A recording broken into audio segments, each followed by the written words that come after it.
The Avengers. That's what we call ourselves. Sort of like a team. Earth's mightiest heroes type thing. Avengers, time to work for a living. That's my secret.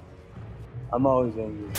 I am on the side of life. You get hurt, hurt him back. You get killed, Walk it off. I'm here to talk to you about the Avenger Initiative. I'm your host, Andrew, and I'm here to talk to you about the Avengers. Welcome to episode 13 of Some Assembly Required, your weekly adventure into the annals of Earth's mightiest heroes, the Avengers. This week, we're going to be taking a look at Avengers number 11, Spider-Man.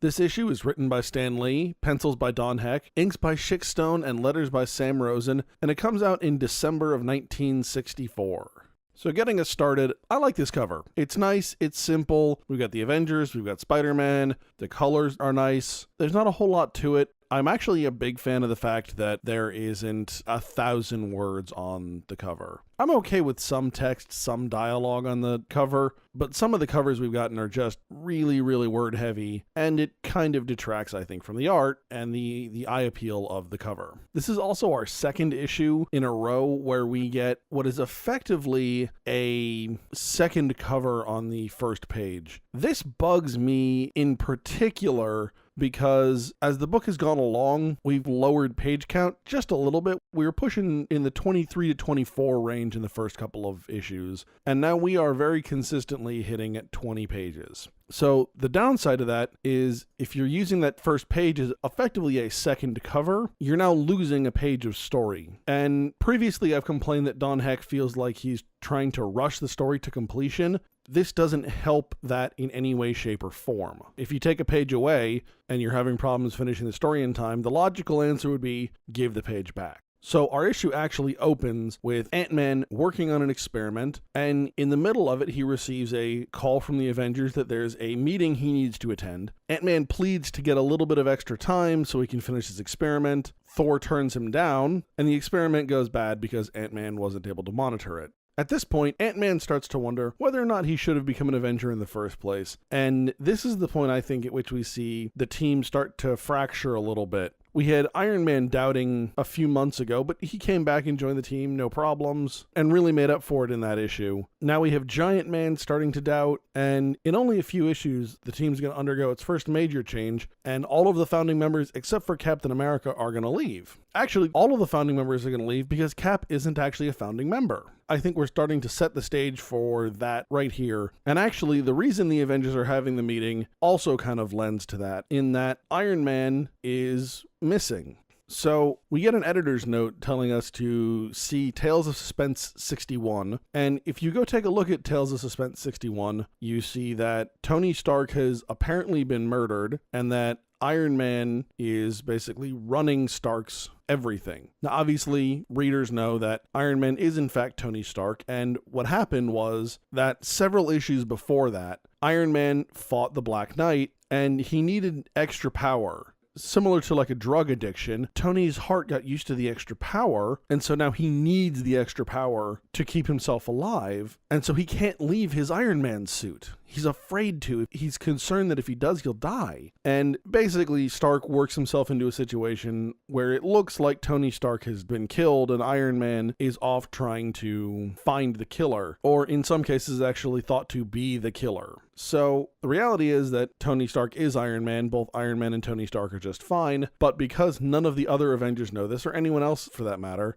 they assume that Stark is dead and that Iron Man has gone to hunt down Stark's murderers. So because of all of this, Captain America puts forth a motion at the meeting that the Avengers suspend their efforts until Iron Man returns. And Giant Man counters that with another motion, says, while we understand that Iron Man is off looking for Stark's murderer, and we can accept that, the Avengers themselves really should stay functional, so let's grant him a leave of absence instead.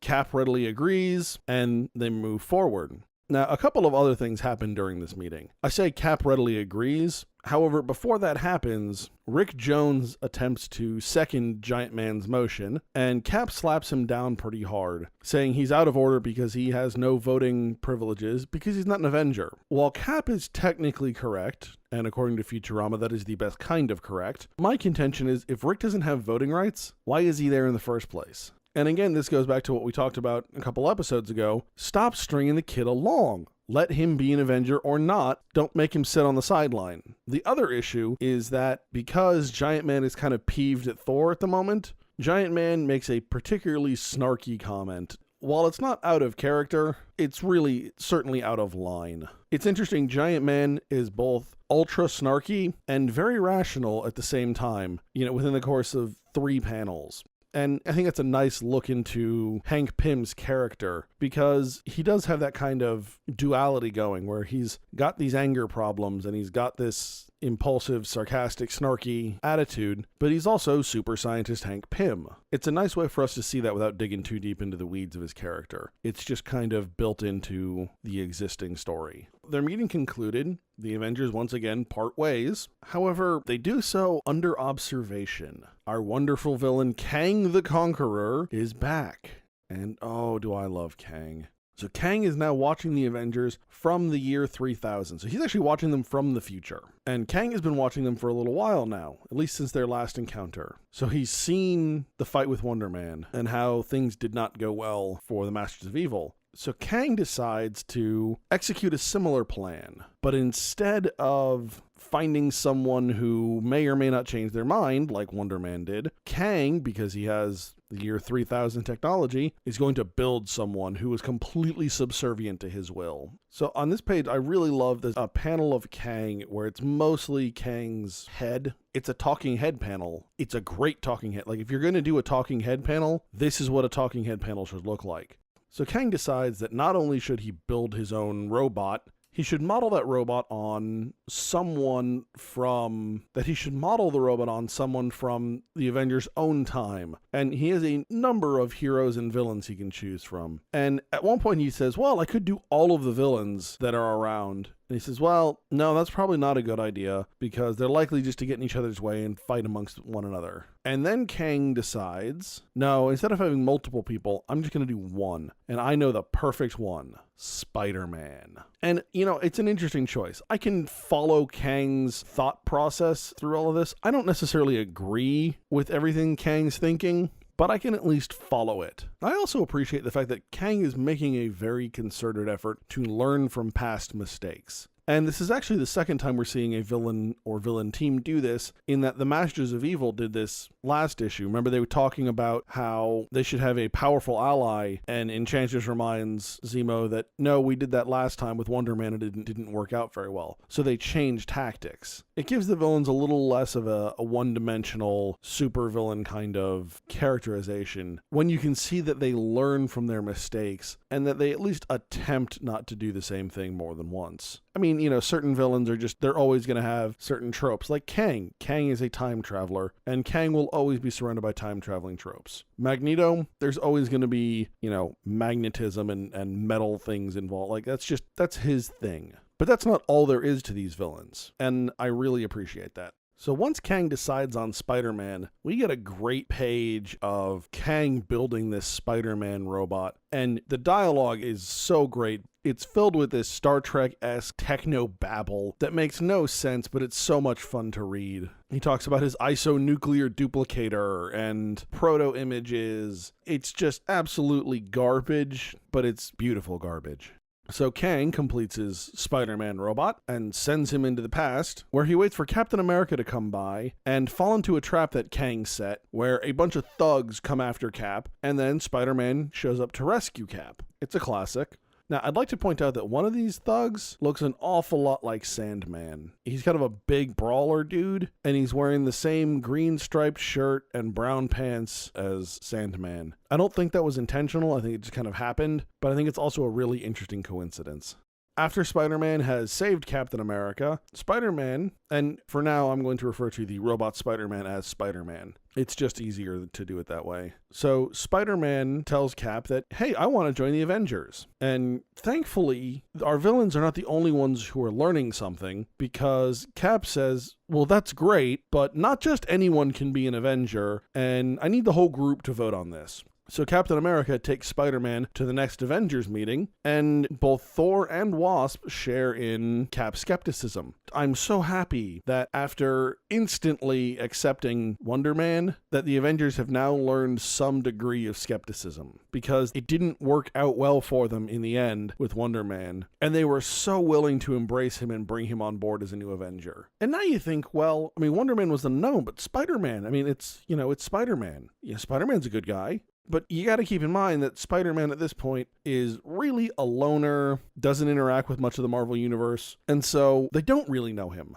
They have no idea who he is under the mask, and they have no idea who each other is under the mask, but they have no idea who Spider-Man is. They don't really know his intentions, and what happens next only seems to further cement in their minds that letting Spider-Man on is a questionable decision, in that Spider-Man says that, oh, well, I mean, I want to be a part of the Avengers, but, I was also here to help you find Iron Man. Spider-Man then starts to explain that he encountered the Masters of Evil recently, and that they had inadvertently given him the location of Iron Man.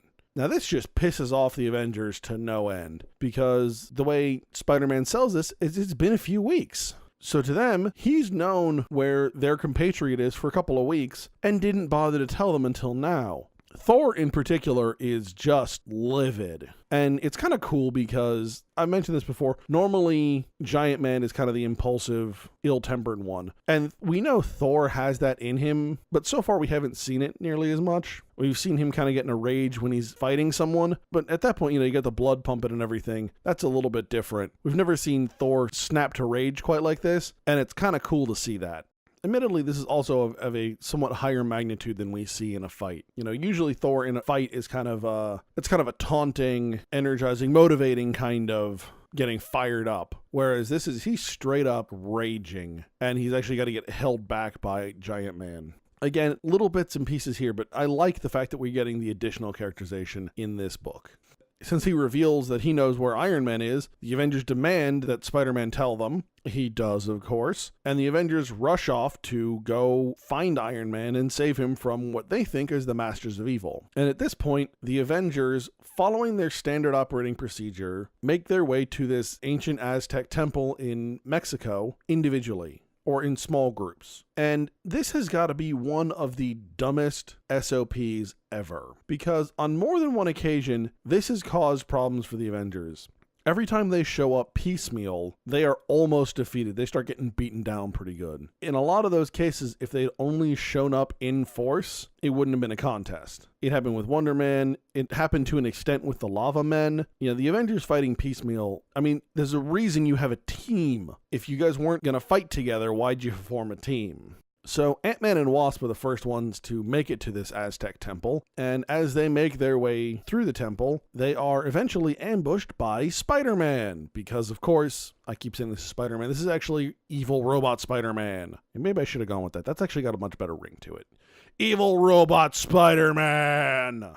Now, despite being ambushed, Wasp and Ant-Man actually have a pretty solid defense going on here. Wasp manages to land a pretty awesome flying punch into Spider-Man's gut, and I kind of cheered a little bit because it's the first time that we've seen Wasp really get involved in a fight, and she socks Spider-Man something good.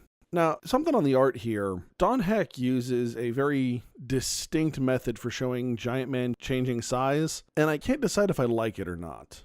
On the one hand, it's nice because it shows me exactly what's happening. He doesn't need to say, I'm changing size. I just see it on the page. And again, I'm a huge fan of comics using the show not tell method. But just looking at page 11, it's done 4 times on the page. And after a while, it starts to look the same because although Giant Man's in slightly different poses every time, it's the same effect for if he's growing or if he's shrinking. And after a while, I kind of just go, okay, I get the point. Do something different. I'm a little torn on that one. I'm going to have to think about that one a little while longer. Maybe see it a few more times and kind of decide from there how I feel about it. We get a nice little fly swatter gag here with Wasp. Spider-Man forming a fly swatter out of his web and going after Wasp with it. And I mean, yeah, okay, a fly swatter taking out Wasp. That conceptually I'm kind of whatever. But part of me also goes, it's Spider-Man. He's a little more juvenile. And in general, it's still just a funny gag. Now with Giant Man and Wasp somewhat taken care of, the God of Thunder shows up. And maybe this is just an Asgardian thing, but Thor pulls an Executioner-style commitment to the fight, where he just goes for a flying tackle at Spider-Man, much like Executioner did to Iron Man 2 issues ago. Could be an Asgardian thing, but I just love the fact that these two guys are fully committed to exactly what they're doing. And, I mean, if we thought Thor was pretty pissed off before, Thor is just unhinged at this point. He goes really full tilt at Spider-Man. Spider-Man, though, manages to trap Mjolnir in some webs, and of course, this being Silver Age, if Thor loses his grip on Mjolnir for more than 60 seconds, he turns back into Donald Blake. So Thor now is furious and desperate. So he goes ahead and throws a giant block of stone at Spider-Man.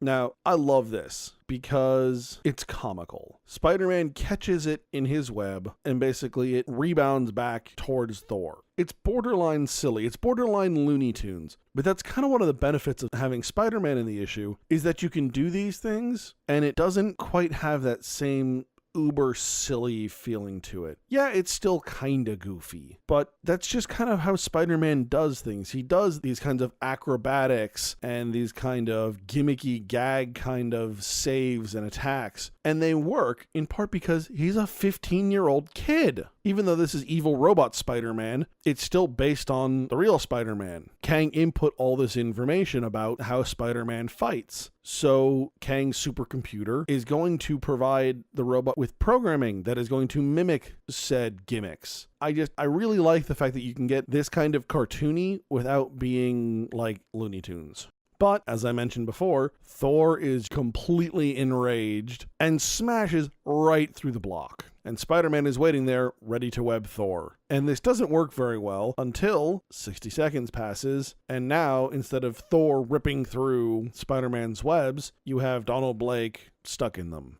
And Spider-Man doesn't really know why, and to be honest, he doesn't really have time to figure out why, because Captain America shows up. Now, I like the fact that Captain America's fight is mostly outside, because we've been seeing the inside of the temple, and it's cool, but outside the temple is cool also. And Spider-Man decides to greet Captain America by throwing a giant block of stone at him, much like Thor just did to Spider-Man, although Cap is not a god of thunder, so a stone block is going to have a more significant impact on him. In general, this is a really nice sequence. My only complaint is I wish we were kind of zoomed out a little bit further. For example, the panel in which Spider-Man pushes the block off of the temple and at Captain America, we just see the block falling and a speech bubble coming from off panel. It's pretty easy to understand what's happening, but I would have actually liked to have seen what's happening instead. We don't get Captain America talking or trying to dodge the block. We don't get Spider-Man pushing the block. We just get blocks starting to fall and speech bubble. And to me, that doesn't make for a great panel. Again, the rest of it all looks really good, but it's all just a little too tight in on Captain America. Of course, Captain America is able to dodge the block and immediately engages Spider-Man in a fist fight because, it's Captain America. The guy is really good at this kind of physical combat. It's kind of his thing. And Spider-Man realizes this. He's outclassed significantly in this fight. So instead, Spider-Man shoots web in Cap's face and shoves him off the temple and thinks, well, that'll take care of that. To an extent, he's right. And the reader gets that reinforced because we cut to Kang watching from the future still. He says, oh, that was a great idea. And then he goes, wait, why did the robot save Cap? Why did he use his web to make a net to catch him? That doesn't make any sense. I gotta talk to the robot. So the robot receives this mental command from Kang, goes to contact Kang, and the real Spider-Man shows up. And I love this because Kang basically face palms and goes, oh, the real Spider-Man? Oh, why didn't I think about that? Oh, why is he showing up? Oh, how did I forget about the real Spider-Man? The look of just stupid frustration on Kang's face, like, my plan, I was dumb, is just priceless. I really, really appreciate the Don Heck's art on that facial expression. Admittedly, Kang's isn't as bad as like Iron Man's, but when you have a character wearing a mask like that, it's hard to get that level of expressiveness, and Kang's facial expression perfectly conveys to me what he's thinking and how dumb he feels in that particular moment. So, of course, now we have evil robot Spider-Man fighting real Spider-Man. And this is every bit as glorious as you would expect a Spider-Man on Spider-Man fight to be. There is all kinds of great web stuff. The acrobatics are awesome. It's like 2 pages of just all kinds of fun. And of course, in the end, the real Spider-Man wins. Now, I've got a little bit of a problem with the way he wins, in that he finds Robot Spider-Man's shutoff switch. Now, if I were Kang in the year 3000, building a robot to destroy the Avengers, I wouldn't give it an off switch. At least one that anyone could find. It'd be like an internal thing. But Kang does, and Spider-Man, being the kind of boy genius that he is, finds the off switch, deactivates the robot, and because they are up in the air at this point, the robot plummets to its destruction. From here, we get a couple of panels of the Avengers regrouping and Cap explaining what he saw, because Cap saw the whole fight. And then we end the issue with Kang pounding on his computer in frustration, walking away while hanging his head. And I kind of like that. And Kang's like, well, all right, back to the drawing board. The reality is Kang risked nothing in this plan. He's just kind of the evil mastermind. And he really kind of ends the issue like that. He didn't really lose anything. And he goes, well, I guess that didn't work. Try something again next week. You know, it's that kind of mentality. And again, it's one of the things I like about Kang. Now, I mentioned this at the beginning of the issue with regards to the last couple of issues, and we have the same problem again where the issue just wraps up a little too quickly for me. Now, unlike issue number 10, this issue, the ending at least works. It's rushed, but it doesn't look bad, and it makes sense for the story. Where in issue 10, it doesn't look great, and they're jumping around a lot, and it really doesn't work very well for the story. It's kind of a cheap ending. This is just one of those times where they had a few loose ends to tie up, and they tried to tie them up in the last page. And certainly he did, but if they hadn't wasted that page at the beginning, they could have tied things together a little cleaner at the end here, and I think it would have looked nicer. You know, that panel of Kang walking away is kind of sad. It's a really small panel, whereas we could have had maybe another panel or two of the Avengers wrapping up and heading back to New York, and then we could have had 3 or 4 panels of Kang and his frustration to end the issue. You know, it's not a major problem, but it's something that could have been done better. So that's our issue. Overall, you know, I really like Kang as a villain. I really do, and he's going to become really awesome even further down the road. The problem with Kang at this point in time is that he's a time traveler. So Kang is in the future trying to change things. And at least in the way the Marvel Universe is set up at this point, it would make sense to me that Kang is able to, as things are happening, see what the outcome already is. Right, Kang's 1,000 years in the future. Even though Kang is influencing things, Kang is seeing what is happening. So to me, it makes sense that as events occur, Kang can keep an eye on the end goal and say, am I achieving it or am I not? And if he's not, he can interject himself. And if he is, then keep going. Now, once the Marvel multiverse gets established in the 70s, this isn't going to be an issue because at that point, every time something like this happens, you end up with a divergent timeline. So Kang is a time traveler. It's not just time travel, it's almost dimension hopping. You know, you end up with the different numbered Marvel Earths, and that works a lot better. It's also how you end up with things like the Council of Kangs and things like that, where you can have multiple Kangs that are aware of one another's existence, but are not actually the same person, because that would be freaking weird.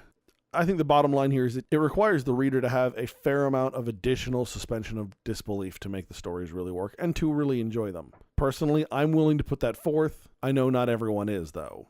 As much as I enjoyed Spider-Man in this issue, he's kind of an interesting choice for Kang to have used as the villain. So, as far as choosing Spider-Man as the villain for this book, it's kind of an interesting choice by Kang. Now, obviously, if we ignore the real-world justifications that crossover comics sell more comic books, there are a couple of reasons why it makes sense to choose Spider-Man. And as I mentioned, he's a loner, so most of the Avengers have not had a chance to interact with him. Interestingly enough, Iron Man is absent from this issue, and at least so far as in Avengers, Iron Man's the only one to have any interaction with Spider-Man at all, and that was back in issue 3, I believe, when the Avengers were looking to get some help looking for Hulk, and Iron Man used Tony Stark's image projection technology to visit other superheroes, and Spider-Man was one of those. But otherwise, there has been little to no interaction between Spider-Man and any of the Avengers. Now, the benefit to this is that any inconsistencies in the robot's program and in its personality would go unnoticed because they don't know him well enough to notice those kinds of inconsistencies. So that's a good call on Kang's part.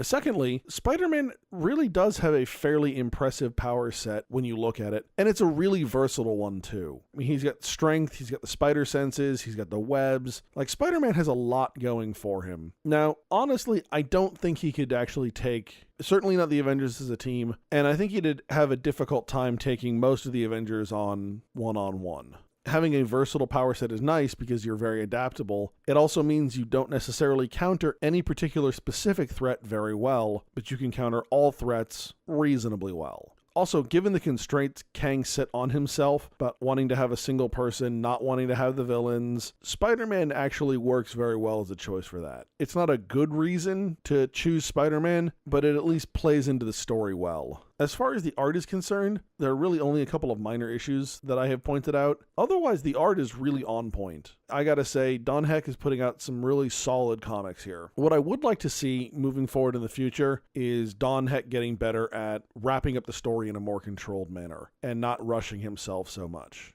And I say Don Heck specifically because, remember, this is the era of the Marvel method. So, Stan will provide an outline of some kind to Don. It could be a concept. It could be anywhere from, I want him to fight God, which is supposedly the quote-unquote outline that Stan gave Jack Kirby for Galactus, to a page or two of typed material. So it's then up to the artist to come up with the story and plot everything out. So a pacing issue like that is not, in this time period, a scripting problem. It's actually kind of an art problem. Given some of the really, really strong sequential art that we have seen from Don Heck, this is certainly something that is well within his ability to do. And I'm just looking forward to the point at which we get to see that happen. Remember, you can find us at AvengersAssembly.com. You can follow us on Facebook, Instagram, and Twitter. And you can find this podcast on iTunes, SoundCloud, and YouTube. If you'd like to be a part of the conversation, send your questions and comments to Andrew at AvengersAssembly.com. Next week, we'll be taking a look at Avengers number 12, This Hostage Earth. All right, hey. All right, good job, guys. Let's just not come in tomorrow. Let's just take a day. You ever tried shawarma? There's a shawarma joint about 2 blocks from here. I don't know what it is, but I want to try it.